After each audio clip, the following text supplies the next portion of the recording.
Hello everyone! Welcome to another episode of my short podcast. Ako si Bea and today we'll explore how globalization is shaping the way we connect with each other. Sa panahon ngayon, parang maliit na lang ang mundo. Isang click lang kausap mo na ang kahit sino kahit saan.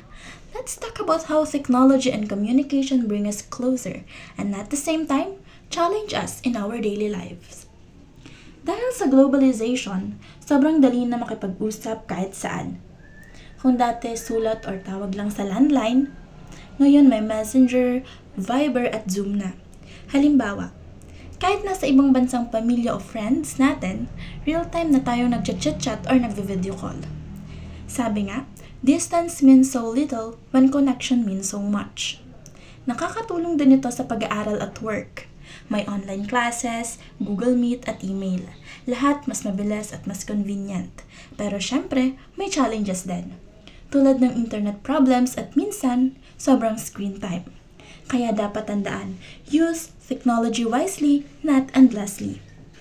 So globalization through technology and communication makes the world feel smaller. Mas connected tayo, mas updated, at mas mabilis ang palitan ng ideas. Yun nga lang, kailangan balansehin para hindi tayo ma-overwhelm.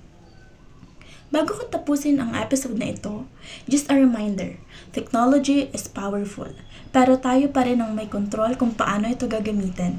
Use it to connect, to learn, and to grow. Pero huwag natin kalimutan ang tunay na connection na nasa labas ng screen.